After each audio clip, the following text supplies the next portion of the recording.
Okay, so good morning po sa inyong lahat. Thank you po sa inyong invitation. Well, ako po yung nag-decide to be here this morning because I want all the mothers to feel na kayo po ay importante sa akin.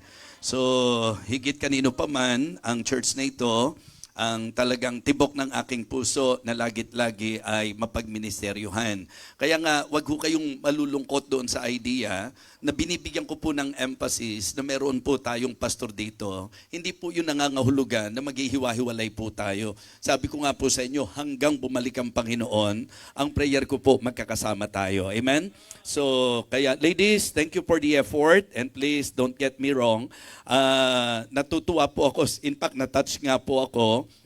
Kaya lang talagang sa heart ko po, kasi maganda pong meron kang nare-receive, pero yun po'y patunay na yung pong maisip nyo kami, yung pong i-express nyo po yung puso nyo, talagang sapat para kami po'y mapalakas. Kumbaga, hindi naman po kami talaga after sa kung ano po yung ibibigay sa amin. It is your godly gesture na masasabi kong blessing po talaga. So, katulad ng in-announce ng ating pong pastor, so ang ating pong American delegates ay nandito na. So, sila po yung bumubuo ng AIM Foundation Leadership at delegates po, mga kapatid, para sa taong ito. Sapagkat ang celebration natin is 25th. Anniversary po ng AIM IBFCon. Ibig sabihin po talagang for 25 years, just try to imagine. Ito po'y nagpasimula nung time po ng ating mahal na Bishop Manuel Orara.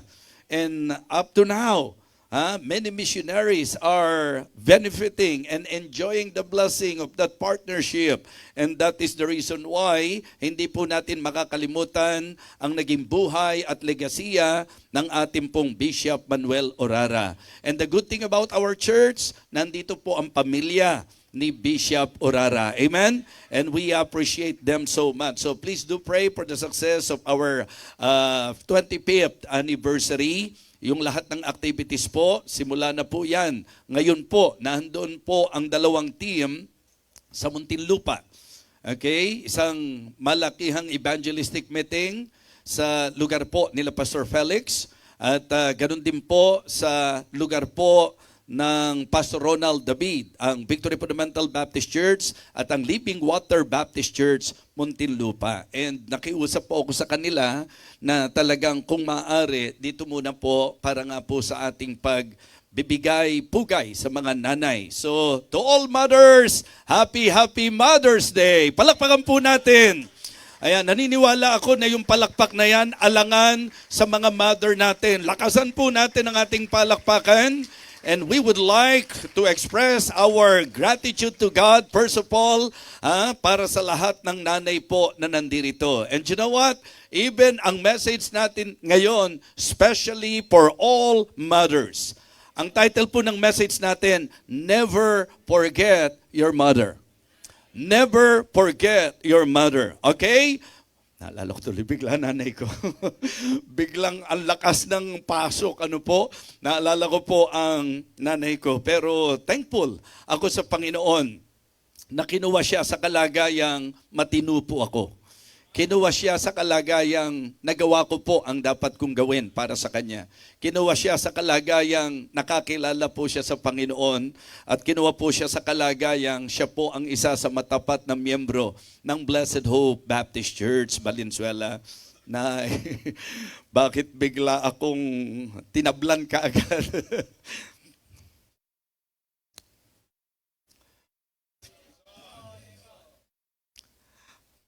Proverbs chapter 23, please. Sa mga nasa online, binabati rin po natin ang mga nanay.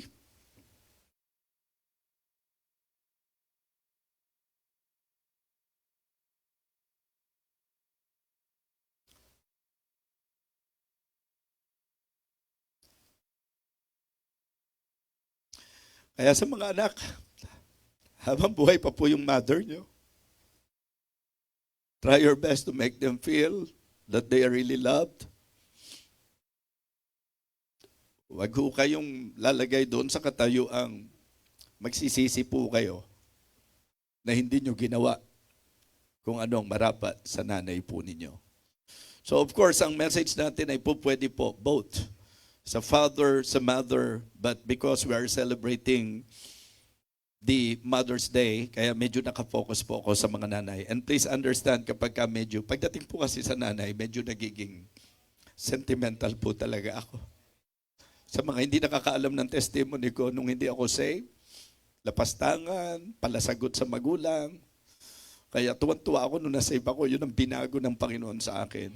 Naging mapagmahal sa magulang. And, sobrang blessing na kinuha siya sa kalagayan na ang puso ko po ay talagang confidente that I really did my best for her. Proverbs 23 and verse number 22, hearken unto thy father that begat thee, and despise not thy mother when she is old. And despise not thy mother when she is old. Again, the title of my message this morning, never forget your mother. Let us pray. Gracious, loving God, our Father in heaven, thank you so much for this wonderful day. Thank you for allowing us to worship you in spirit and in truth. And thank you even for this opportunity to celebrate your goodness, for giving us mothers, Heavenly Father, na nag-alaga po sa amin. We pray, O God, that you will use this message this morning to enlighten the minds, particularly ng mga anak, Panginoon. Nawa, ngayon pa lang, magkaroon na po kami ng realization sa kung ano po ang marapat sa pagtratong tama, Panginoon, sa mga nanay, tatay, sa mga magulang na ibinigay mo sa amin. Nawa, dakilang Diyos, gamitin mo po ako to somehow encourage and challenge your people to do what is right in your sight, O God. Again, I would like to commit to you myself and this preaching, O Lord. For all of these things I ask in Christ's most precious name. Amen. You may now be seated. Never forget your mother. Because I believe the mother, they are worth remembering. Sila po ay tama lang na laging alalahanin. Kung meron mang tao sa mundo na dapat i-consider mo na napaka-importante, yun po ay ang nanay mo. If not of your mother, wala ka dito sa mundo. Undeniably, the Lord used them as an instrument for you to exist dito po sa mundong ito. Kaya nga sabi ko po, kung buhay pa ang mga nanay nyo, lalong napakalaking blessing na marinig po ninyo ang mensaheng ito. Sapagkat kung ang inyong mga magulang ay wala na, kahit na po ma-realize nyo ito, wala na po sa inyo ang pagkakataon upang magawa ang dapat pong gawin sa kanila. Kaya as God is giving you the opportunity to somehow express your love to your mother, so do so. Gamin po natin sapagkat ito po ang kalooban ng Panginoon. Ayon po sa talata, ang sabi po, hearken unto thy father that begat thee, and despise not thy mother when she is old. Ilang mga bagay po ang gusto kong talakayin. Sabi ko nga po kay Pastor Norman, sapagkat may mga bisita po tayo, of course, right after this, gusto ko pong puntahan din po sila. Sapagkat tama lang na ako po ang pinaka-leader at ang pinaka-host ng kanila pong pagbisita po dito sa ating pong bansa, sa ministeryo po dito sa Pilipinas, tama lang na sila po ay aking bigyan ng atensyon. But again, ito'y patunay kung gaano kaimportante sa akin ang mga nanay. Na talagang pinili ko po at pinagpasyahan ko po to be here this morning to somehow encourage all of you. Gusto ko pong ma-encourage ang bawat nanay po na nandirito, mga kapatid. And I would like to enlighten the minds of the children, for them to really understand that it is but right for us not to forget our mother. Amen? Not to forget them. Mga kapatid, ilang bagay po ang gusto kong bigyang pansin sa ating pong mensahe. Number one, the care of the mother. Yung kung paano po magmahal. Yung kung paano po magmalasakit. Yun po ang hindi madaling pantayan. Yun po ang hindi madaling pantayan, mga kapatid. Kung paano na ang isang ina ay mag-alaga, magmahal, magmalasakit, magpahalaga sa kanyang anak. I remember that even the Apostle Paul, he used that to illustrate kung ano po ang pusong taglay ng isang pastor.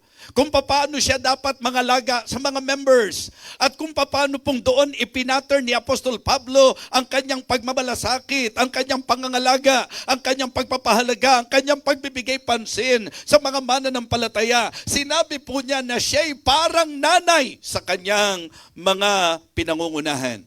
Tingnan niyo po ang sabi ng 1 Thessalonians chapter 2, at kanina po ito'y nabanggit ng ating pong Pastor Norman Gatdula. Ang sabi po ni Apostle Paul, okay, malinaw po sa 1 Thessalonians chapter 2,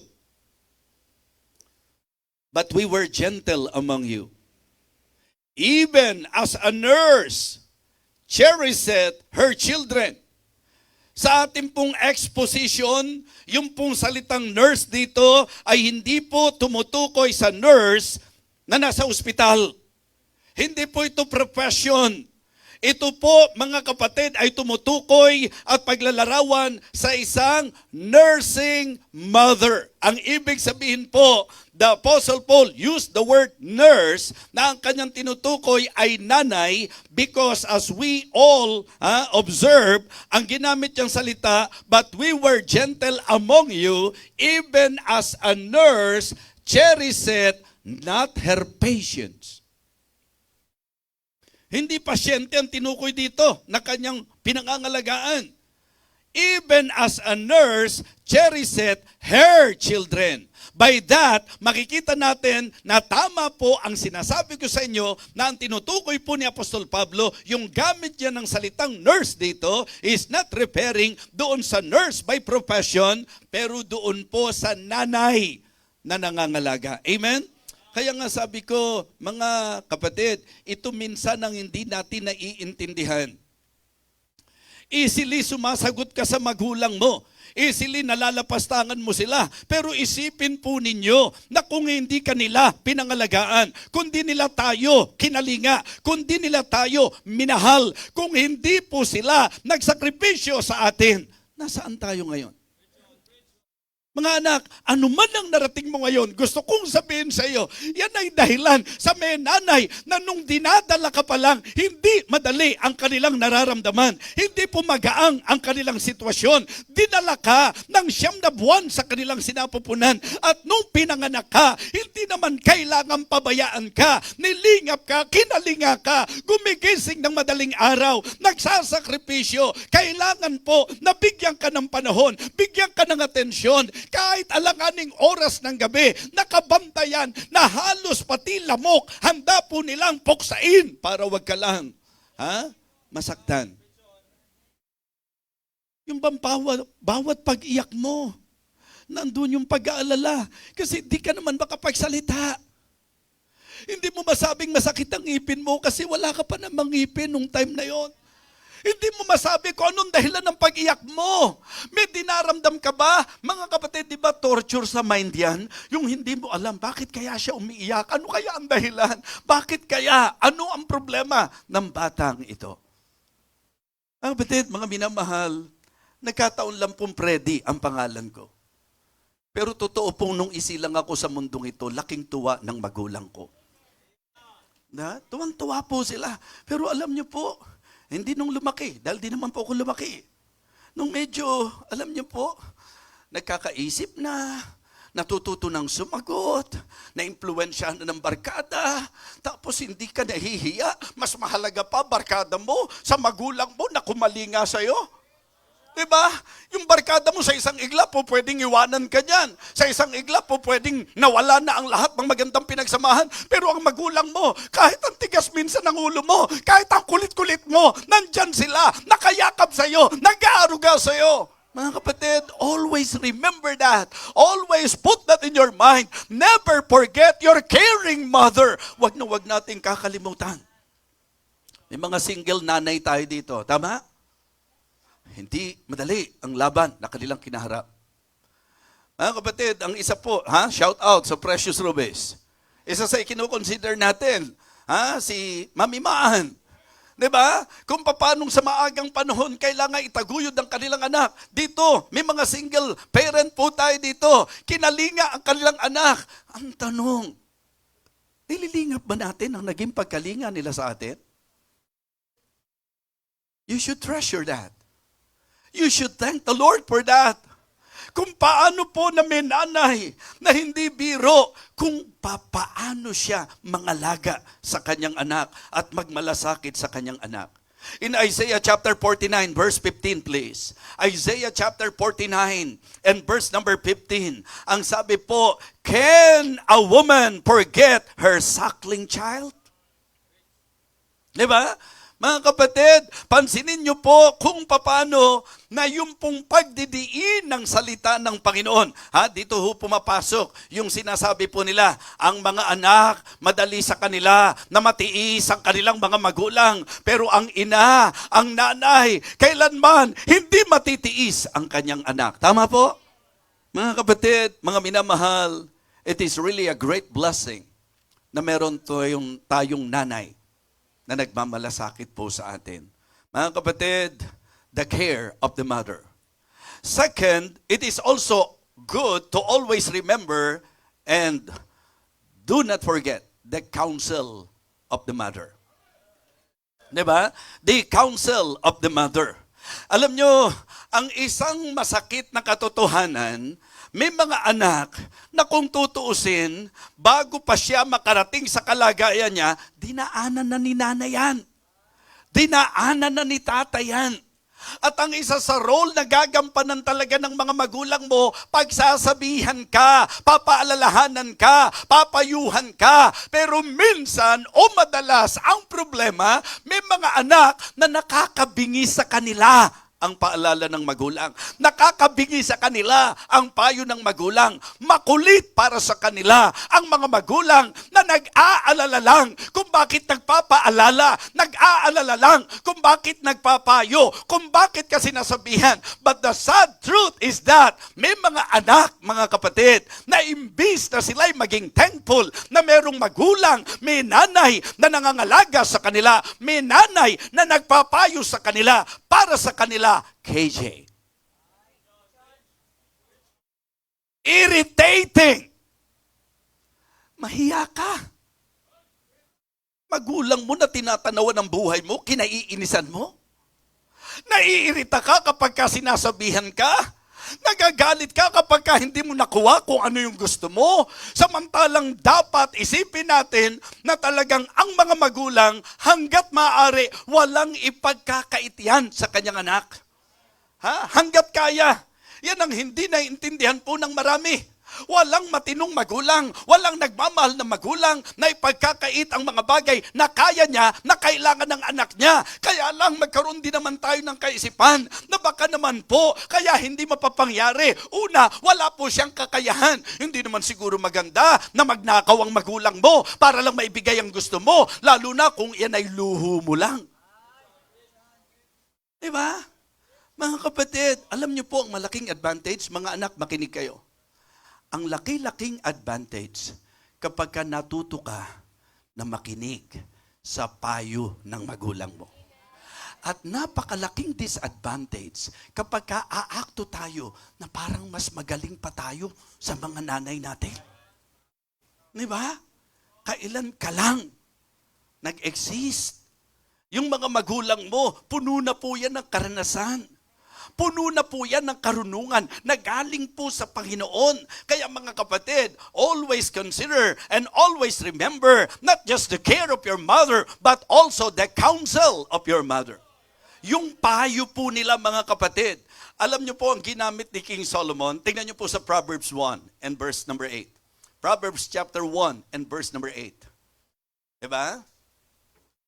Ang sabi po, my son, hear the instruction of thy father, and forsake not the law of thy mother. Kaya mga kapatid, ang mambabatas pala sa bahay talaga, si mami. Diba? Siya pala talaga ang lumalabas na congresswoman, mga kapatid. Siya po talaga ang mambabatas kasi tingnan niyo po yung gamit. My son, hear the instruction of thy father. Kumbaga, mga kapatid, nag-i-instruct lang ang tatay. Pero ang batas pala nanggaling kay nanay. Kaya, mga nanay, meron na po kayong talatang po pwedeng panghawakan. Kayo ang dapat sa batas ng mga bagay-bagay sa bahay. Okay? At ang una nyo pong ipairal na batas ay yung batas ng Diyos na mga babae, magpasakop kayo sa inyong asawang lalaki. Di ba? Bilang mga makadiyos na mambabatas, yan po ang una nyong ipasang batas na ang mga nanay, ang mga asawa ay dapat magpasakop sa asawang lalaki. Amen? At yan ang dapat nakikita ng mga anak natin. Minsan po, proud na proud pa yung mga nanay na siya po yung may malakas na tinig. Proud na proud yung mga nanay. Mga kapatid, mas maganda po na kung susundan tayo ng anak natin, hindi lang payo, kundi yung ehemplo na po pwede nating ipakita po sa kanila. But listen, mga anak, sa usapang anak at magulang, ang sabi po, forsake not the law of thy mother. So mga kapatid, isang napakalaking advantage na tayo po ay may nanay na pinakikinggan. Di ba? Meron pong mga malulungkot na senaryo. Yung pong dati, iritadong-iritado sa boses ng nanay. Tapos nung nawala yung nanay, ang namimiss, yung boses ni nanay. Minsan habang nandyan, di mo naiisip yung halaga eh. Diba? Habang buhay at kasama mo, sabi ko nga, hindi po pinapahalagahan eh. Irritable ka pa eh. Pero gugustuhin mo ba yun? Yun dumating sa punto na kapag ka nawala na sila? Yun ngayon ang hinahanap-hanap mo. Diba? Yun ang namimiss mo. Yung nanay na sinasabihan ka pag mali ang ginagawa mo. Yung nanay na talagang wina-warningan ka kapag ka makakasama sa'yo. Yung ginagawa mo, yung lakad mo. Mga kapatid, never forget your mother. The care, the counsel, and the cry. The cry of the mother. Isang pinakamalungkot na masasabi ko pong parte ng buhay ko. Yung talagang pinahirapan ko po, ang tawag ko po, inang. Opo, ang galing-galing ko makasagot, pero pagka may nararamdaman ako, pagka may sakit po ako, inang ko. Yung bang tuwing meron po akong mga dinaramdam, ang laging bukang bibig ko, inang ko. Samantalang wala naman akong ginawa, kundi mga tuwiran sa kanya, kundi sumagot sa kanya. Talagang parang masayang-masaya ako kapag hindi ko nasunod yung sinabi niya. Pag nakalusot ako, pag nakatakas ako. Mga kapatid, baka sakali lang na may ganyan dito. Yung akala mo, naiisahan mo nanay mo. Yung akala mo, ang galing-galing mo na hindi ka napasunod ni nanay, na mas nasunod yung gusto mo kaysa sa kanya, na ipinilit mo yung gusto mo kaysa sa gusto niya. Mga kapatid, wala kang kaalam-alam. Yan ang nagdudulot ng luha at sakit, kirot sa puso ng iyong nanay. Isang bagay po, mga kapatid, na dapat nyo pong papahalagahan tong sasabihin ko sa inyo. Kung ang pag-uusapan pain, yung iyak, yung sakit ng nanay natin, kadalasan ang pain po nila, mga kapatid, it is open, silent. Diba? Yung mga anak, areglado lang sila. Parang kapag pinag-usapan yung mga kilos, galaw, ginagawa sa bahay, parang lahat okay lang without them knowing na tahimik lang yung nanay. Pero ang bigat na ng dinaramdam. Hindi mo alam na doon sa moment na nasagot mo siya, parang okay lang, nakaraos nakalipas, pero hindi mo alam ang sugat na dulot sa puso nung iyong hindi maayos na pagsagot, yung pagdisrespeto mo sa kanya. Sa pangit na salita, paglapastangan. Mga kapatid, yun po yung daing, yun po yung iyak, yun po yung sakit, kirot sa puso ng mga magulang. And you know, pag pinag-usapan ng pain of our mother, it is open, silent, and sacrificial. Pakitaas nga po kamay ng mga nanay. Kasi hindi ako nanay, kaya ang pinagbabatayan ko po dito, kayo mismo Hindi ba minsan, nasasaktan na kayo, tinitiis nyo pa. Kasi sa sobrang pagsasaalang-alang sa mga anak. Tama po? Yung pong pagkakataon ng mga kapatid, sabi ko nga, katulad nung aking example kanina, nang akala nila ang pagsagot, ganun lang. May mga pagkakataon nga na mas gugustuhin pa ng mga mother ang physical hurt kaysa doon sa emotional. Yung bang mga moment na hindi sila makapaniwala. And then kapag may mga matitinding sitwasyon sa buhay, mga tahimik yan. Pero nagsasakripisyo yan kahit sila'y nasasaktan. Kaya mga kapatid, ang usapang pain ng mother natin, it is open silent, it is open sacrificial, and you know, it should be suited. Dapat yung sakit ng magulang natin, tayo dapat yung medyo, yung bang kahit gaano kabigat ang sitwasyon, ang konsuelo nila, ikaw. Ang konsuelo nila, mga kapatid, ikaw. So paano ko po ba maiaboy na masaktan ko, mapaiyak ko po si nanay? Una, don't ignore them. Huwag na huwag niyo pong binabaliwala ang magulang niyo. Are you listening? Hindi ba? Isipin niyo po, wag muna tayong magbiblia. Simple, logic po ito, logical po ito. Ang tanong ko sa iyo, sino mahalaga? Magulang mo, kaibigan mo? Sagot! Ayan, mga bababait na bata. Sinong mas mahalaga sa iyo? Di ba? Sinong mas importanteng tao dapat sa buhay mo? Magulang o kaibigan? Kadalasan, sino ang gusto mong kasama? Saan ka masaya?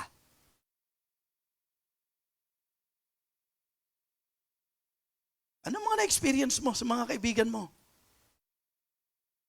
At kamusta? Kamusta yung magulang mo sa'yo? Sabi ko nga mga kapatid, ang isang pinakamasakit sa magulang, yung ang pakiramdam niya, ini-ignore na siya ng kanyang anak. After all, di ba? The love, care, everything. Easily, binabaliwala mo. Yung wala ka ng pakiramdam, wala ka ng pakialam, masaktan man siya, wala ka ng pakialam kung magalit man siya, wala kang pakialam, yun po yung pinakadelikadong kalagayan. Mga kapatid, do not ignore your mother. Isang napakahalagang bagay po na gusto ko pong ipaalala sa bawat isa sa atin. Wag nating i-ignore ang ating pong mga magulang. And then, don't insult your mother. Minsan proud ka pa na ang dating mo, hindi mo inisip na sa ginagawa mo, na insulto mo magulang mo. Be sensitive, be conscious, and please be cautious. Make sure, anak, na sa anumang kalagayan mo, huwag kang papayag na maiinsulto mo ang nanay mo. Maiinsulto mo ang magulang mo. Kung nagkamali sila ng salita, kasi ikaw ginastusan nila para makapag-aral eh. Tapos nabaluktot yung salita, pinagtawanan mo. Naintindihan niyo po ibig sabihin? Mga kapatid, mga minamahal, the reason why you are what you are now, it is because of the fact that your parent, your mother sacrificed a lot and you have no right to insult them. Kung meron yan dapat nag-iingat at huwag maglalagay sa kahihiyan sa mga magulang, yung anak. Hindi ba dapat ang tinatakbo ng isip ko bilang anak, huwag kong maipahiya ang magulang ko. So don't you ever ignore your mother, don't you insult your mother, and don't insecure them. Mga kapatid, don't make them insecure. Kasi yung nanay, wala nang ginawa kundi ipagmalaki kayo. Alam mo yung anak ko, alam niyo pag nagsalita yung nanay, ang anak parang walang kapintasan. Kasi laging, ang galing ng anak ko. Di ba? Ang galing ng anak ko. Minsan nga sinasabi mo sa mga usap mo, tingnan mo yung anak ko, ang ganda. Yung mga kausap, ang ganda. Pero wag na wag silang aakto ng hindi maganda. May kalalagyan sila. Bakit? Maganda anak ko! Maganda ang anak ko. Di ba maganda siya? Wag na wag kang kokontra. Yari ka. Ganun katindi ang mga magulang. Tapos, ikaw, okay lang sa yung binabaliwala mo sila? Okay lang sa'yo na iinsulto mo sila. Mga kapatid, kahit may narating ka na, kahit na ikaw ay yumaman na, kahit ikaw ay somebody na, kahit ikaw ay sikat na, kahit ikaw ay masagana na, kahit ikaw ay nasa mataas na posisyon na, huwag mong hahayaan na ipaparamdam mo yan sa magulang mo. Tatandaan mo to, boss ka ng kumpanya, anak ka ng nanay mo. Ay, parang ang pangit pakinggan na anak ka ng nanay. Totoo naman kasi yun eh. Hindi ba tama naman? Kahit na ikaw ay mayaman, kahit ano ang maging estado mo sa buhay, anak ka pa rin ng nanay mo. Kaya makinig ka na anak ng nanay mo.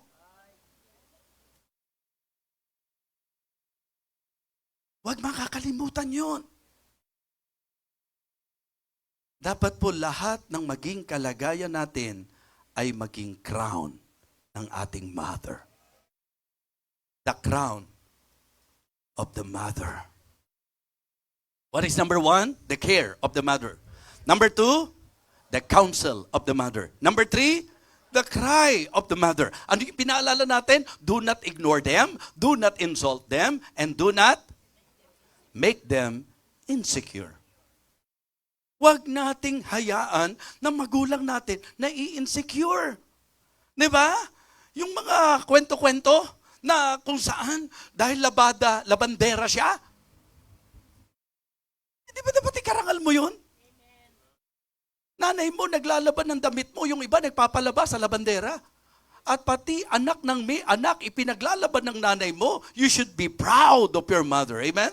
Wag naman po pagkatapos nito, mag-a-apply kayong labandera lahat, ha, mga nanay. Mga kapatid, kung sakali mang labandera ang nanay mo, hindi kinahihiya yan dahil labandera siya, ibandera mo yan, mga kapatid. Diba? I am proud of my mother. I am proud of my parent. And because of that, I want to make them proud too. Maganda po na yung nanay natin natutuwa na ikaw ang anak niya. Opo. Kahit hindi ka person. Alam niyo naman yung storya ko, di ba?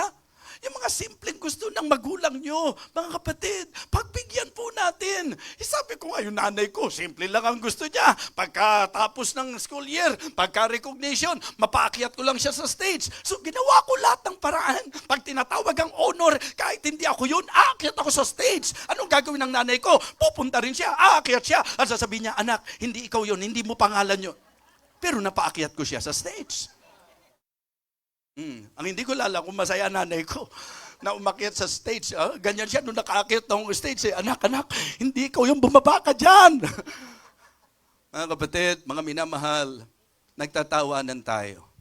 Pero mga anak, hindi nyo alam, simple achievement nyo. Di ba? Big thing. Sobrang laki ng bagay.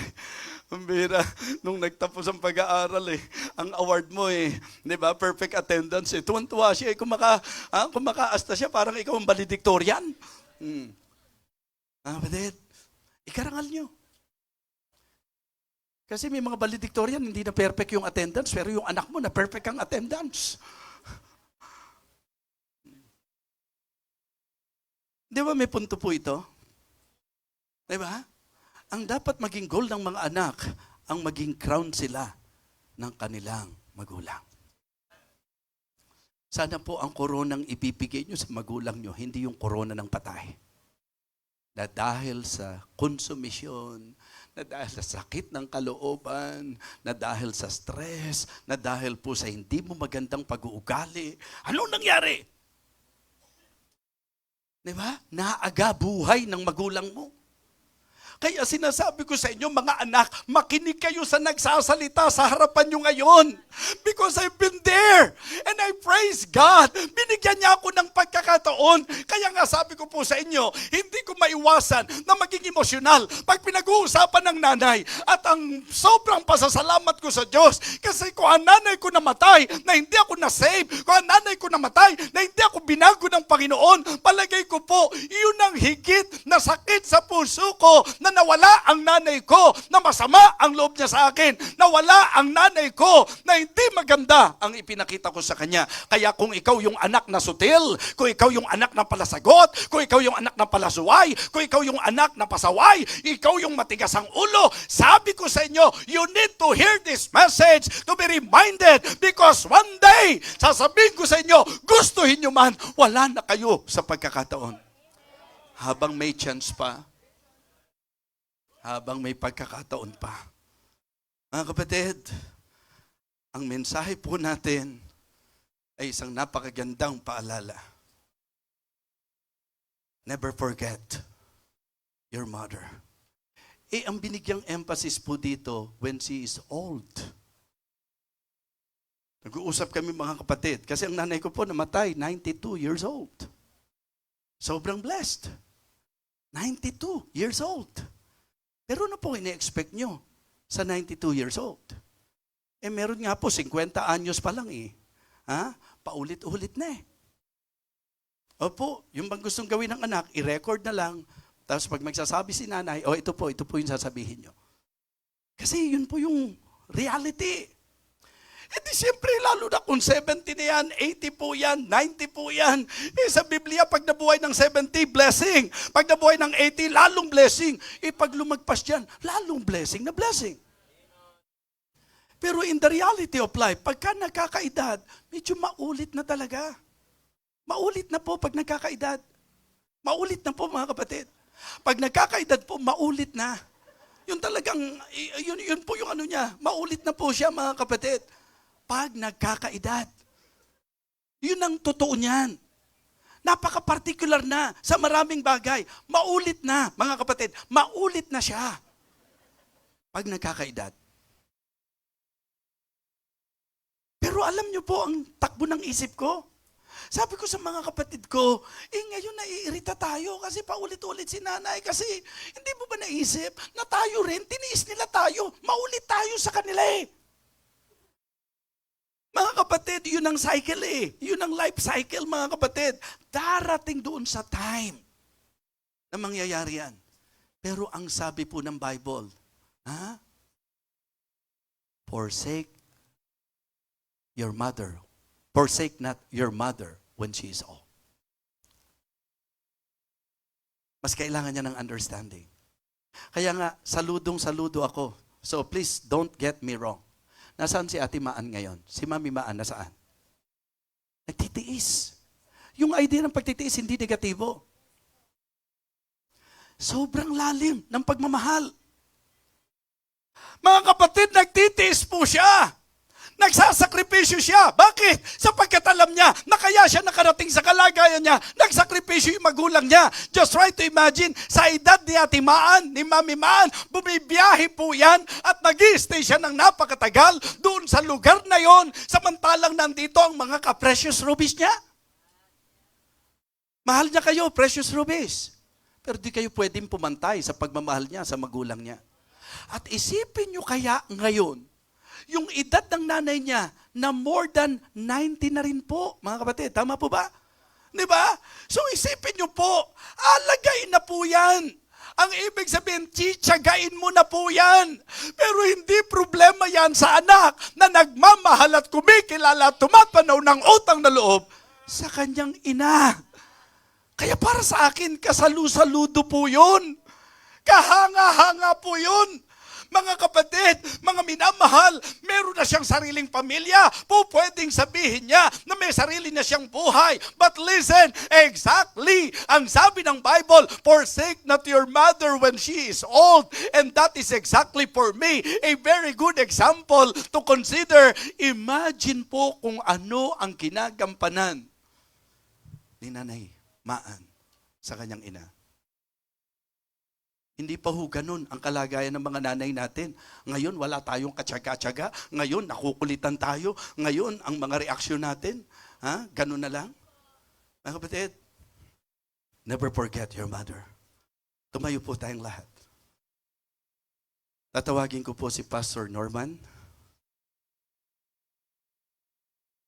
Sige po. Ito po'y magandang pagkakataon para tayo po'y mag-meditate. Meditate in this message. Never forget your mother. Nawa naging paalala po ito sa bawat isa sa atin. Para sa panyaya, tawagin ko po ang ating pastor.